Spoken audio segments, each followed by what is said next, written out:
Hello, I'm Paul Beckwith, and in this video I want to talk about a fairly recent book called Into the Clear Blue Sky, A Path to Restoring Our Atmosphere by Rob Jackson.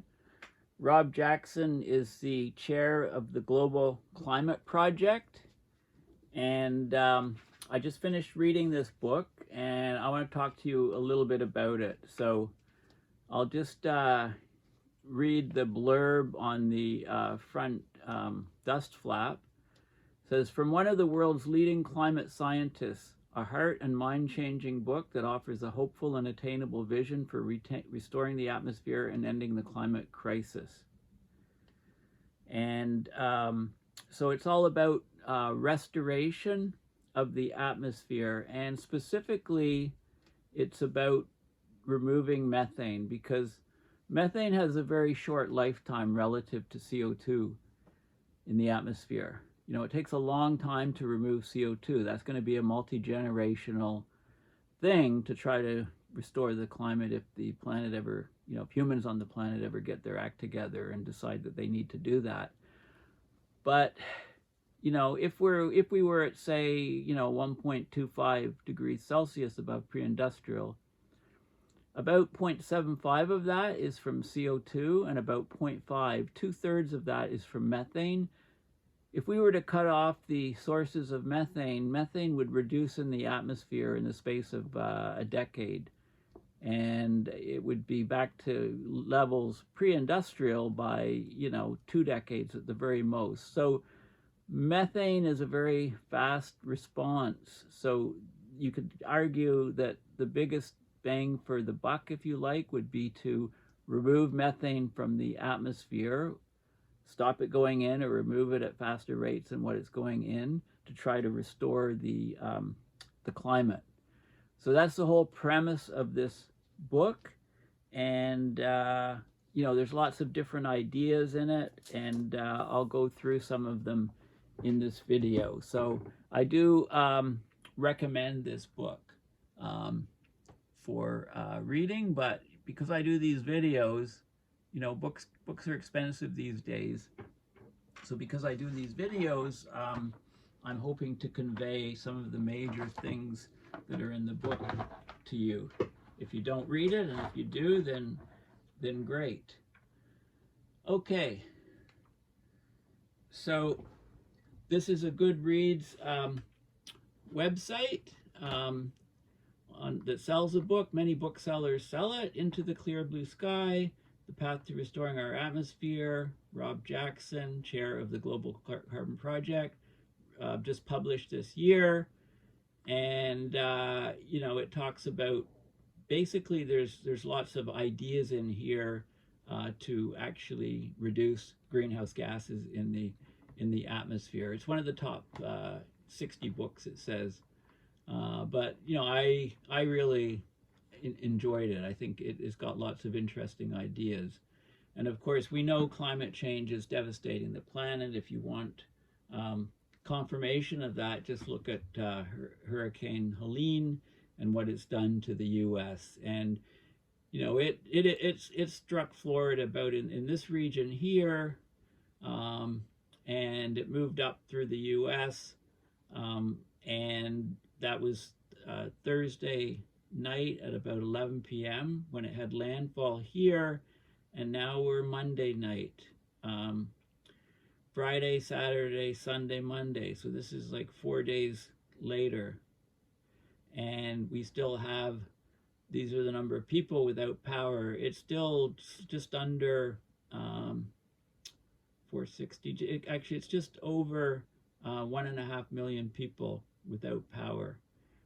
So you can see, you can kind of track the path of the storm by looking at where the power outages are still occurring. So it basically, I think the maximum number of people without power was about 4 million people. So this is days later, and it's down to,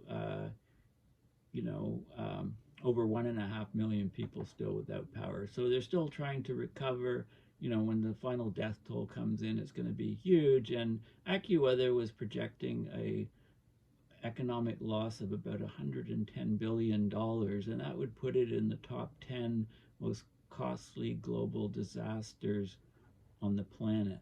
So the numbers, so the story is ongoing. Many people affected by it, many people still affected by it, huge numbers of roads washed out, etc. So climate change is with us, and it's getting worse all the time, and we're suffering clear consequences from what we've done to the atmosphere. So this is there was a press release, Stanford Woods Institute for the Environment, about the book, Into the Clear Blue Sky, Moving from Climate Despair to Climate Repair. So it illustrates basically clean energy transition challenges and successes around the world. This is a review from July 30th of this year. One of the things in the book is fossil-free steel that's manufactured without any emissions. So this is a blast furnace in Sweden at a site where they're actually doing this, and you can buy steel, fossil fuel, carbon-free steel. I mean, well, it's got carbon in iron to make it steel, but it doesn't emit fossil fuels in the production of the steel from the iron ore. So the book is a blend of scientific research, personal anecdotes, and policy recommendations, pointing the way towards a cleaner atmosphere and healthier lives. And like I said, mostly through reducing methane in the atmosphere. And because it's a blend of personal anecdotes and the research and policy, etc., it's a very readable book. It's very readable, and there's an interview with the author Jackson about, but the main emphasis of the book is to restore the atmosphere to pre-industrial levels for methane. Doing so would save 0.5 degree Celsius of warming, could happen in our lifetimes, actually in a few decades if we wanted to do it. Okay, that's my holy grail as an environmental scientist. Is that likely in my lifetime? Certainly not, but is it possible? It is.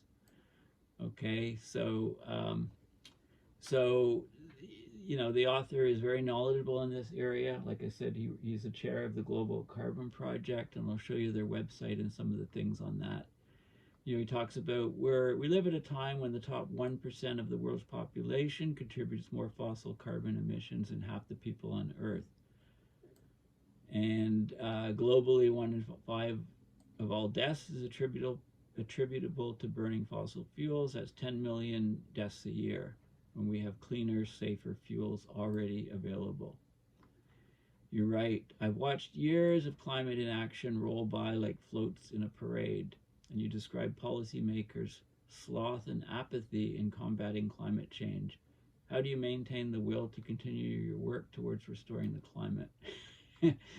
Right? And, he's a teacher. He says optimism and hope are muscles we can exercise.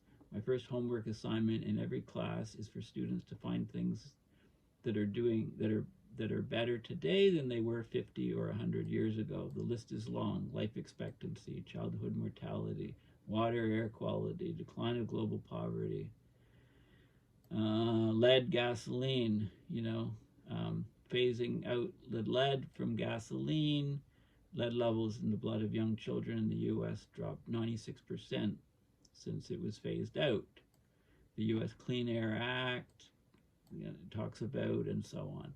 Okay, there's lots of people that have written books. Paul Ehrlich is one of the faculty there. This book here by Mark Jacobson, No Miracles Needed, is about how today's technology can save the climate and clean our air. So this is the Stanford School of Sustainability. They often have these, they call them big ideas, fireside chats, and you can watch the live stream of them. This is one that's going on October 1st, for example. So there's lots of interesting talks associated with this group at Stanford. This is a book by Jacobson, No Miracles Needed, How Today's Technology Can Save Our Climate and Clean Our Air. So So lots of people are working on this problem. This is a review. There's lots of good favorable reviews. I haven't seen unfavorable reviews of this book. Okay, so there's lots of, this is quite well known, the Kirkus Reviews. So if you Google Rob Jackson, the author, you can see the book that he's published. He's done a couple kid books before. These are some posts that are done in the last couple weeks he posts mostly on methane and reducing methane. So let's have a look at some of his recent posts and thoughts. So greenhouse gas 80 times more potent than CO2 is rising in the atmosphere and fast. So human activities account for 2/3 of all methane that vents into the atmosphere. So there was a 2021 global methane pledge. The pledge is to cut methane emissions by 30% by the end of this decade. So 30% reduction of methane emissions by 2030. And that would buy us time to work on cutting CO2, carbon dioxide emissions. Over 150 nations have signed up to the pledge. I think it's 157 at last count, to cut methane. That represents more than half of the world's emissions of the extremely potent but short-lived greenhouse gas methane. Okay, so there's some peer-reviewed papers on the global methane budget. There's also the Global Carbon Project. The natural sources of methane include decaying organic matter in wetlands, but we've supercharged methane emissions. So they track the changes in all the major sources and sinks of the greenhouse gases. Humans are responsible for 2/3 or more of all global emissions of methane. Okay, so, methane is the second most important greenhouse gas behind CO2, and it's warmed up the planet about 2/3 as much as the CO2 has done. So methane is responsible for about 0.5 degree of warming, according to the latest reports from the IPCC. In the atmosphere, methane rapidly mixed with oxygen converts into CO2 and water. Of course, CO2 is a much more stable molecule and will stay in the atmosphere trapping heat. But because methane has a short lifespan and it's very potent as a greenhouse gas, it's an excellent candidate for any efforts to rapidly tackle climate change. So cutting methane in the atmosphere is a huge deal if we can do it. Of course, in the early to mid 2000s, the methane growth rates fell, because that was driven by a combination of reduced fossil fuel emissions and chemical changes in the atmosphere's capacity to destroy methane, a hydroxide radical. Since then, methane surged. Methane emissions from human activities increased by 50 to 60 million tons per year over the 2 decades to 2018-2020, a 15 to 20% increase. Okay, so here's a plot of, this is parts per billion per year emissions of methane, and you can see how it's slowed down and halted here, and it's rising rapidly at ever faster rates. So human activities like farming livestock, coal mining, extracting and handling natural gas, growing rice and paddies, and putting organic waste in landfills, they contribute about 65% of all methane emissions. Agriculture is about 40%, fossil fuels 36%, landfills 17%. Okay, there's also indirect emissions, indirect effects. We have to worry about the permafrost thawing, because that would be a huge sink of methane.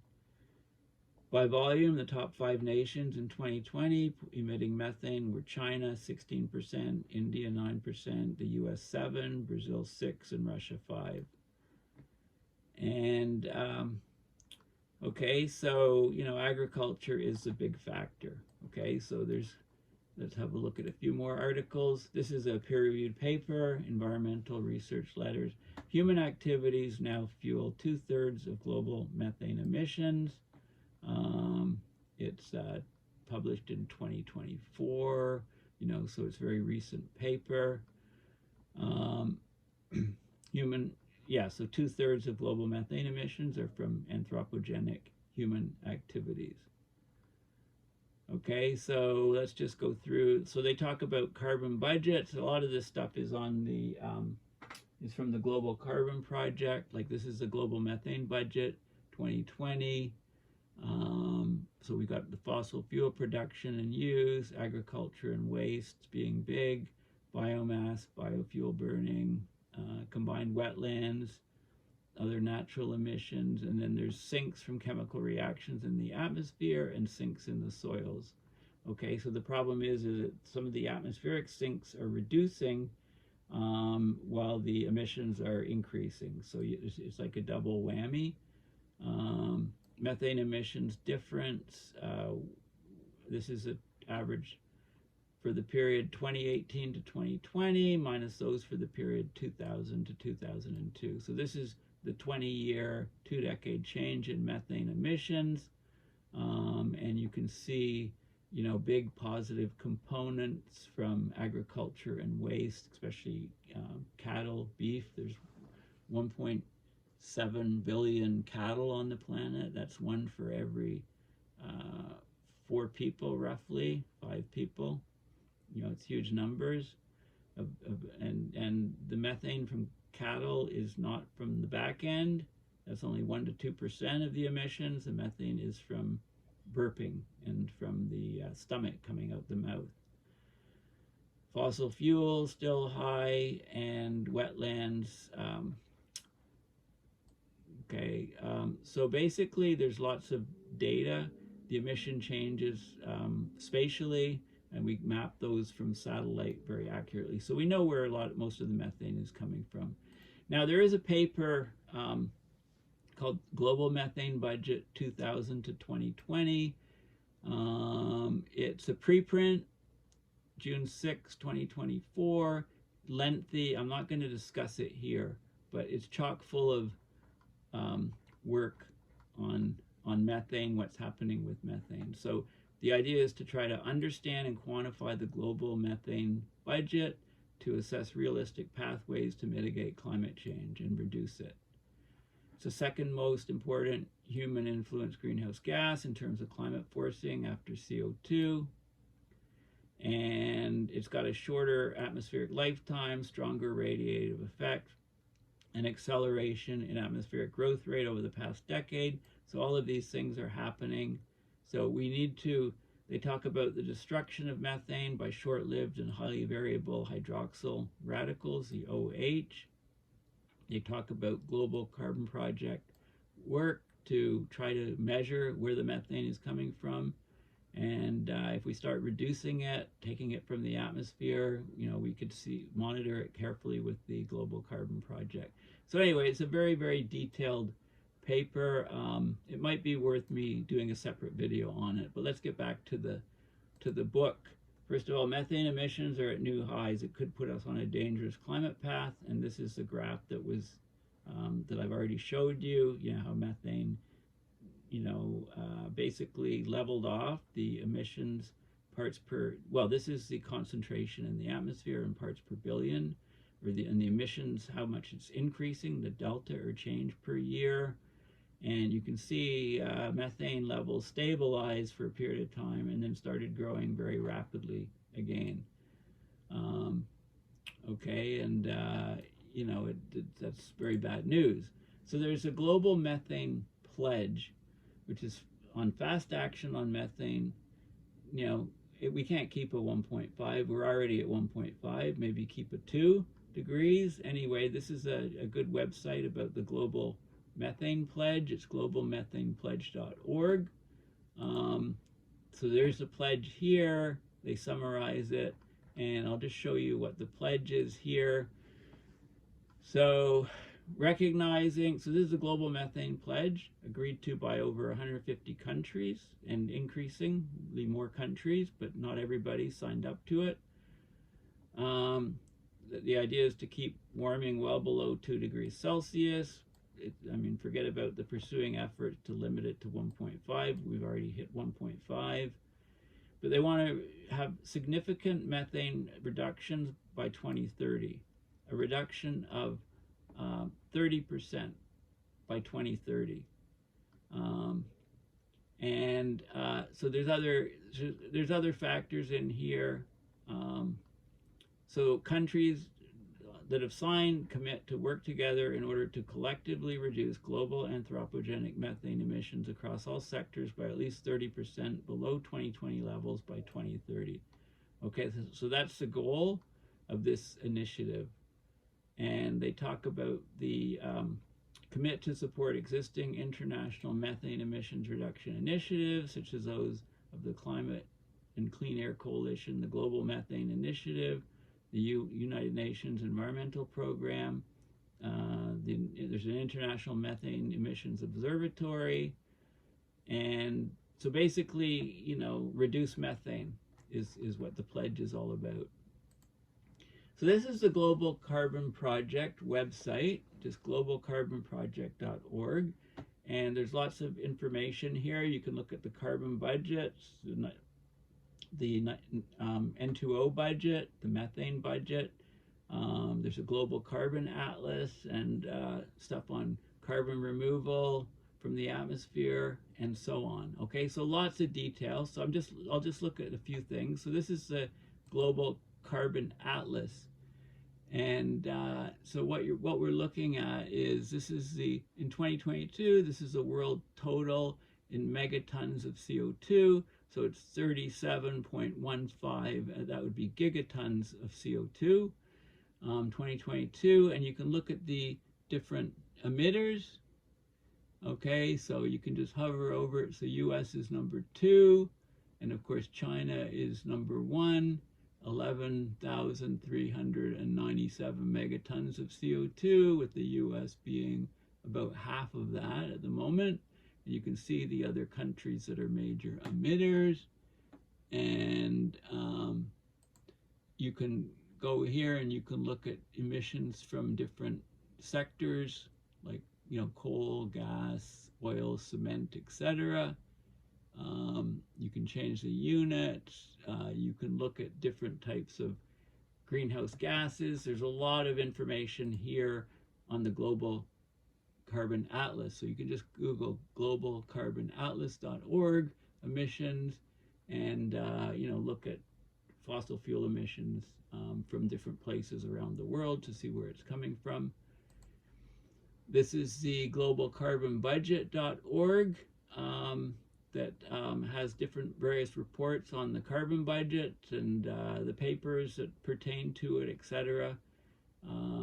What temperatures we're going to exceed, and so on. So it's part of the Global Carbon Budget Project that where the author of this book, Rob Jackson, is the chair.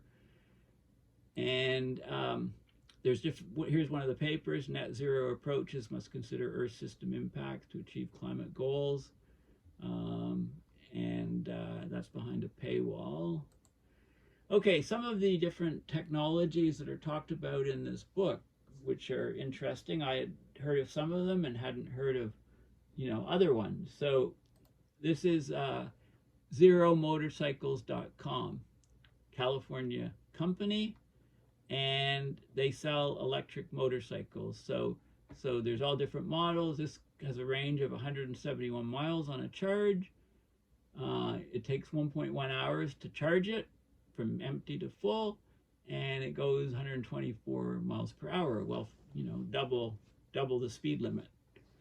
And you know, so you can look at this one: slightly longer range, lower speed, right? So I guess they go from the highest end down. So this guy, for example, you know, 102 mile range, which is about 160 kilometers or so, and it goes 85, you know, well over the speed limit, and it takes 1.3 hours to charge, right? So there is such a thing, and these things are doing well, I believe, in California and some other places. Very low to no maintenance.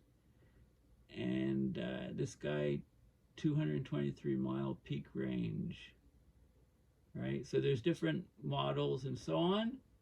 So you can get electric motorcycles. Of course, ImpossibleFoods.com is a company that makes they make meat substitutes. Okay, so the CEO is a biochemist who made major breakthroughs in DNA assays, assessing, the idea was have an array of little pipettes with a little bit of organic sample from a person, and then you could do a DNA test on each of those separate things in parallel. So it really speeded up the processes involved with DNA analysis. And then he, got very worried about climate change, the CEO, and started this company, Impossible Foods, with the goal to eliminate the beef industry, And he studied the heck out of, why does a hamburger taste so good made of beef? Why does chicken on the barbecue taste so good? And he's come up with substitute plant-based materials to substitute meat and provide the nutrient and the protein and all the good things and the taste. You want a juicy burger, and it turns out that the chemical heme, which makes up hemoglobin, is a very important chemical, and you can get plant-based heme and put it in the material, into the meat substitutes, and it tastes just like meat. And they've done taste tests, with carnivores, committed, hardcore carnivores, and they can't tell the difference between this.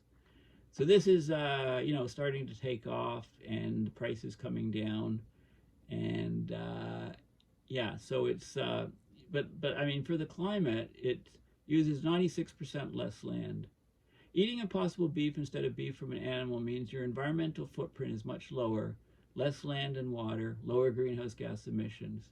So 96% less land, 91% less greenhouse gas emissions, and 92% less water. About half the water in the Colorado River, for example, is diverted for, and it goes into the beef industry, the cattle industry, half.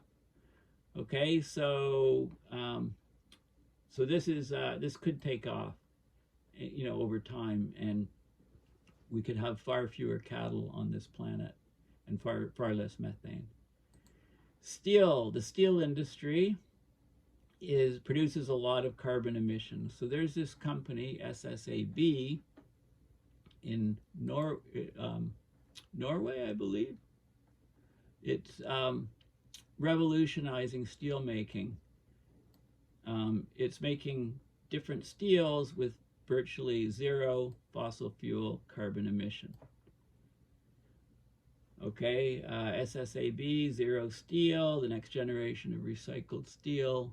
It's made of recycled steel produced with fossil-free electricity and biogas.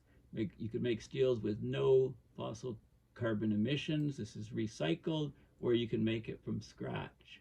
There's this technology where you can take iron ore and you can use fossil-free hydrogen bubbling up through it instead of carbon monoxide to add the carbon to the steel.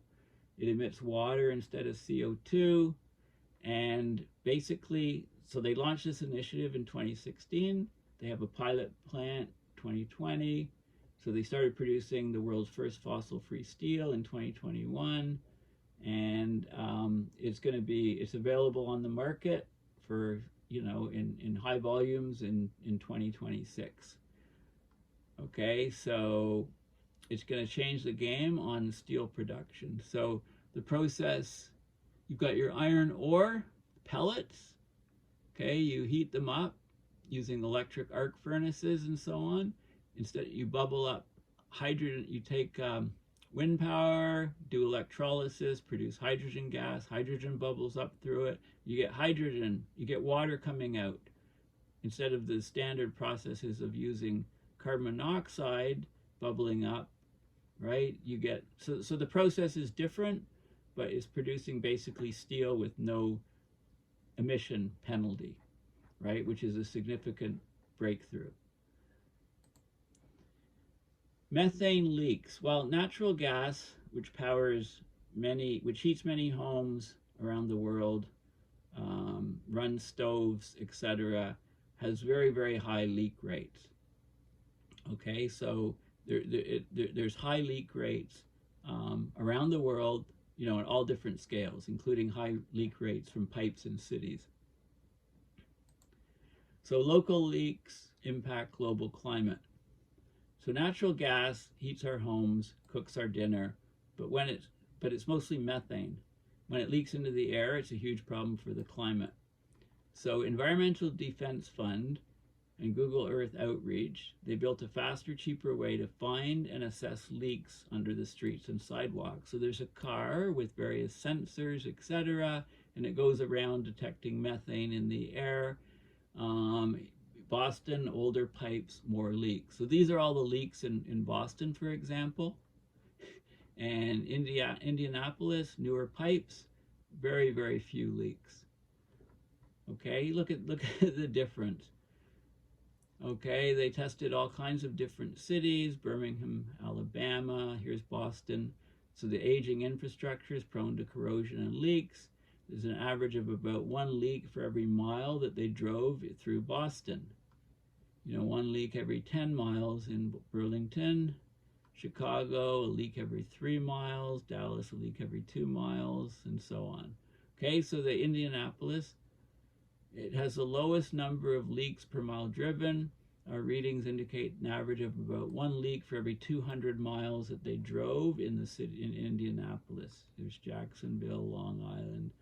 Okay, so they went and they mapped cities around, the U.S.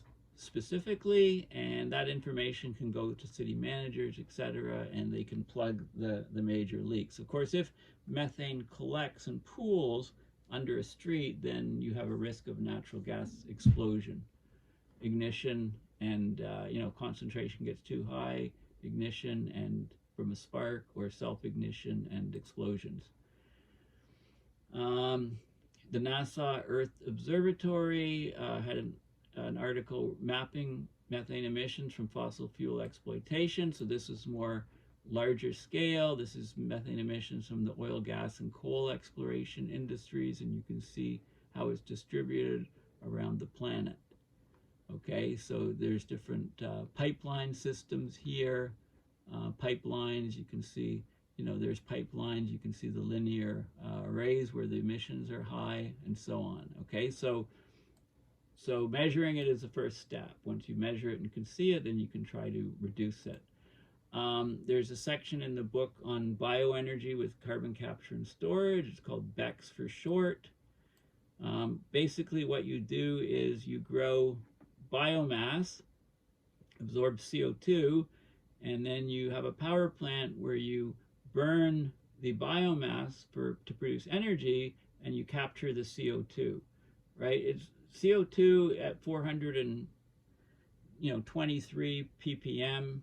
It's hard to take out of the air by direct air capture, so if you could take it out of concentrated sources before it goes into the atmosphere, you can do better. So this is the idea of this is to generate the electricity and capture the CO2, right? And then just continue the process. The problem, it's controversial. We don't have enough land on the planet to capture, all of the CO2, but it could help in reducing CO2. So there's a whole bunch of different things, and the cost is still fairly high, $60 to $250 per ton of CO2. Okay, so there's different stuff on that in the book. There's some examples of some of the things that are being done. Iceland's lucky enough to have lots of geothermal.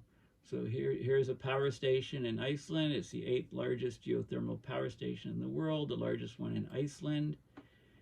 And, it does also the district heating for Reykjavik, the capital.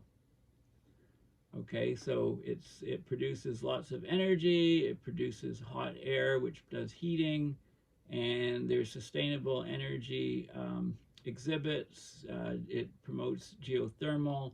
There's also a group called Climeworks that is at that site, and there's another group as well connected with Climeworks. So let's have a look at what they're doing. Okay, so CarbFix is a company that's connected with that location, And CarbFix, you may have heard a couple years ago that they pumped CO2 deep down into the earth, and it turned into rock in less than 2 years. So this is a company that does it, CarbFix, carbfix.com. We turn CO2 into stone. So it's a natural and permanent storage solution, turning CO2 into stone underground in less than 2 years. So you've got your CO2, and you inject it into the ground. You dissolve it in water and inject it down into the ground, and it turns quickly into stable carbonate minerals, it basically becomes rock.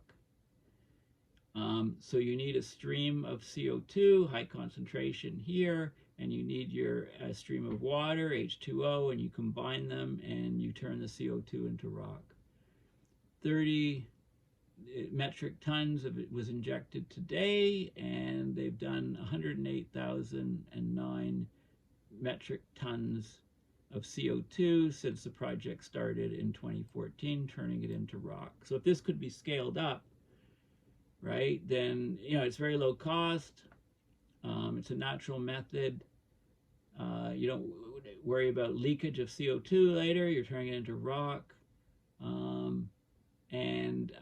It's a permanent method. So they're working on scaling this up as much as possible.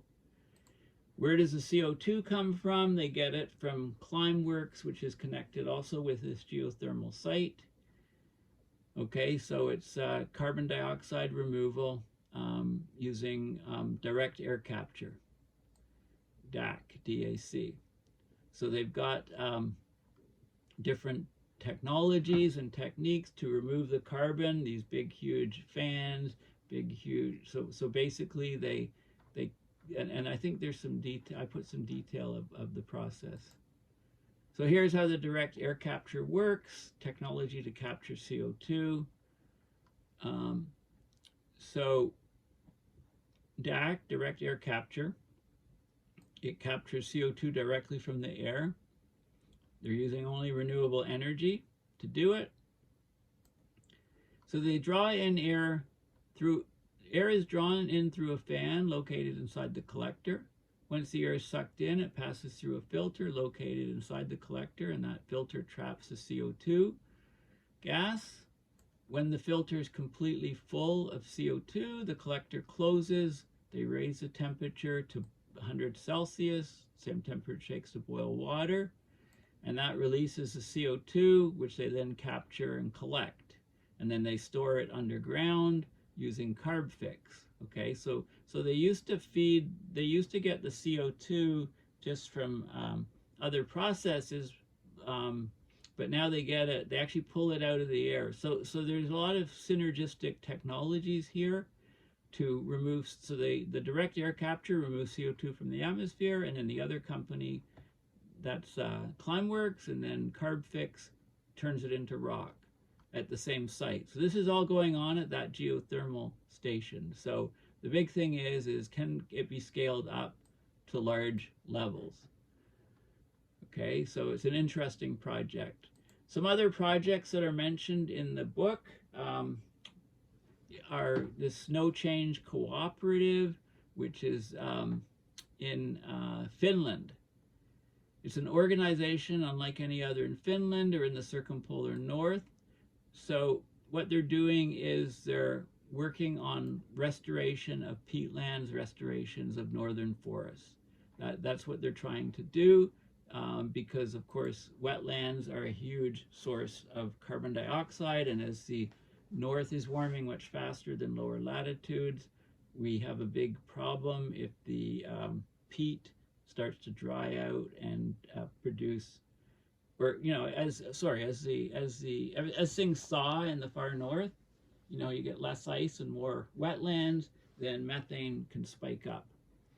So they're trying to rewild different regions and in the far north, okay, Finland. Okay, so it's an ecological restoration program building on living traditional knowledge in North Karelia in northern Finland. So it's landscape rewilding. So they've got they've got a flagship site, 110 hectare restored wetland, and they've been rewilding it and having great success in capturing carbon. Okay, so there's lots of papers written on this. There's lots of information on, you know, the machines that they use, the devices to measure methane, etc. Okay, so it's an interesting project. There's other tech ways, methane removal technologies. I've talked about ISA in the past, iron salt aerosols. You know, that's mentioned here. Different common clay materials like zeolite is an inexpensive material that's used in cat litter. So there's a connection to cats and to Shackleton the explorer, my cat that's no longer with us. So there's lots of interesting things on methane removal that are talked about, methane mitigation technologies. There's a group called Spark Climate Solutions that are really looking at atmospheric methane removal and trying to fund projects. So atmospheric methane removal approaches are being researched to determine how methane, once in the atmosphere, can be broken down faster than with existing natural systems alone, to help lower peak temperatures and counteract some of the impacts of increasing natural methane emissions. So there's lots of different information on some of the techniques and you know, what this group is trying to do. They're trying to fund and support different approaches to remove methane from the atmosphere. So it's very, you know, there are people, many different groups around the world that are looking at these problems. So this is an interesting organization. And there's also so in the book, it also talks about the Amazon rainforest, of course, because there's huge amounts of carbon sunk into the rainforest. There's a lot of wetlands producing methane, you know, and as the whole area is warming and changing, then it can really affect the sink of the Amazon rainforest. So there's a sustainable development reserve, the Mamarawi, which is up in this region, and it's basically, it includes Amazonian flooded forest and wetlands, and they're looking at the amount of carbon capture and how it's changing over time as the whole rainforest is warming up.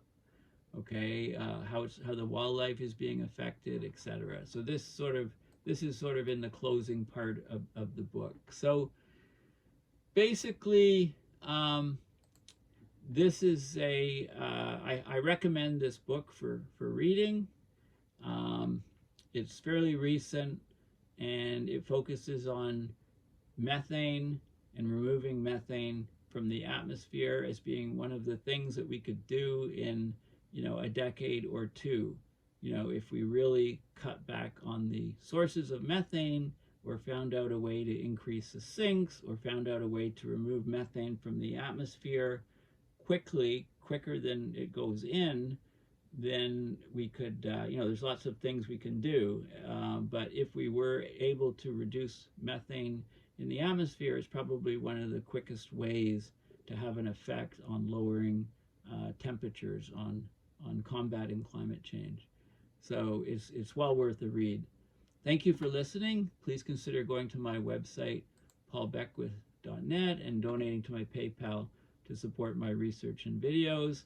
And I want to thank everybody who's donated to support my research and videos. And also, I did mention that I have some big expenses for doing these videos, including getting a new laptop, and also a new phone to actually film these videos on. So please consider donating to PayPal to support my efforts and help me cover some of these expenses right now to upgrade my systems and capability to produce these videos.